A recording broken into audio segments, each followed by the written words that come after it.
আসিতেছে ইমপ্রেস টেলিফিল্মের ছবি, নায়ক রাজ রাজ্জাক পরিচালিত আয়না কাহিনী। নীল আকাশের নিচে আমি রাস্তা চলেছি একা, এই সবুজের শ্যামল মায়ায়, এই সবুজের শ্যামল মায়ায় বৃষ্টি পড়েছে ঢাকা।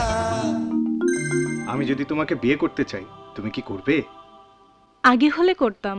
আলহামদুলিল্লাহ, এই বিয়েতে আমার কোনো আপত্তি নেই। কবির সাথে যদি বিয়ে দেয়া যায়। হ্যাঁ মা, দুজনকে খুব ভালো মানাবে। তোমার অবস্থা হয়েছে রাধার মতো। ওই যে হেমন্তের একটা গান আছে না, ডাকলে বাসি তখন রাধা যাবে যমুনায়। জ্বলে পুড়ে মল্ল রাধা যৌবন জ্বালায়। মিজান একবার ইটালি গেলে তোমাদের জীবন বদলে যাবে, সারা জীবন রানীর হালে থাকতে পারবে।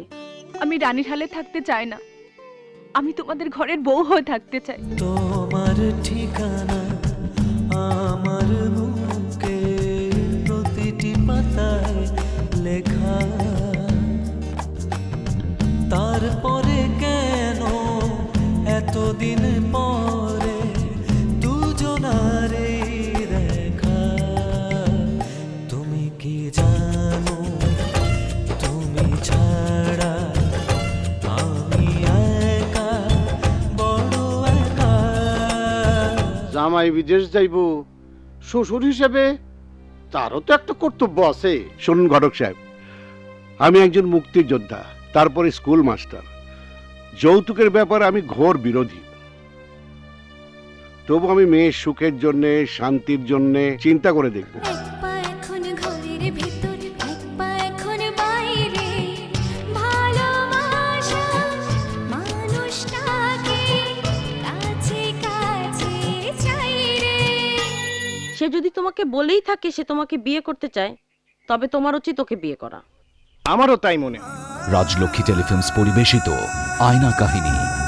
তার মানে তোমার বাবা তোমাকে নিয়ে ব্যবসা করছে? ছি, তোমরা এত লোভী, এত নীচ। মুখ সামলে কথা বলবে আয়না, আমাদের অপমান করার অধিকার তোমার নেই। আমার মেয়ের প্রতি আমার সম্পূর্ণ বিশ্বাস আছে। আমার মেয়ে এমন কিছু করবে না যাতে সমাজে সে কলঙ্কিত হয়। লজ্জা করে না তোমার? লজ্জা আমার না, লজ্জা আপনাদের করা উচিত। আমি চাই আপনি একজন সাংবাদিক, ঘটনাটা আপনি ফলাও করে সংবাদপত্রে লিখবেন। এইসব ঘটনা পেপারে আসা উচিত, তাতে মানুষ আরো সচেতন হবে। সাংবাদিক কয়ে থাকলে কথা সত্য, ঢাকার সাংবাদিক তো ব্যাপার কিছু জানে।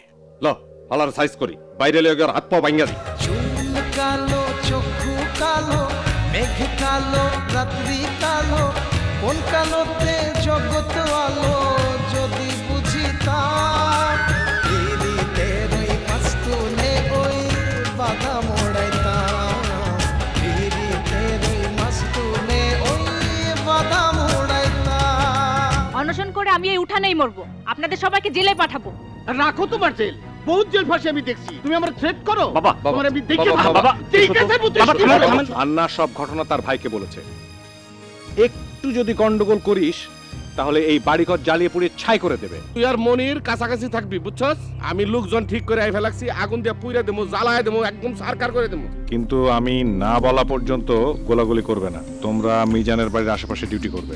আরে আমি তো মনে করছি মার্ডার, অনেকদিন ধরে মার্ডার করি নাই, একটা মার্ডার কেস আন।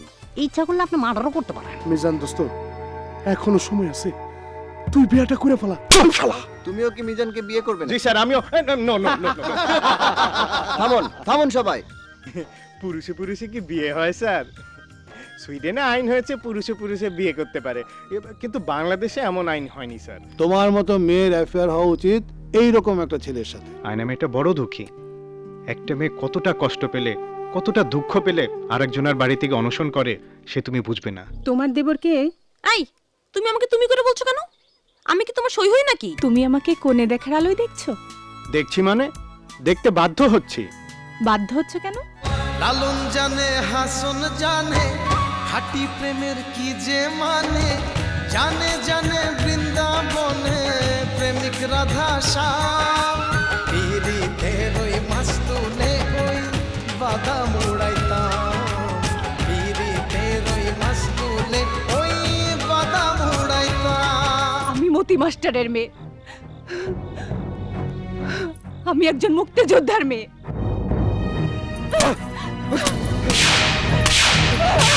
আয়না এই গ্রামের মেয়ে, আপনাদের মেয়ে। আজকে আয়নার বিয়ে আপনারাই তো দেবেন, এখানে তো আমার আপত্তি থাকার কথা না। ইমদাদুল হক মিলনের উপন্যাস অবলম্বনে নায়ক রাজ রাজ্জাকের আয়না কাহিনী।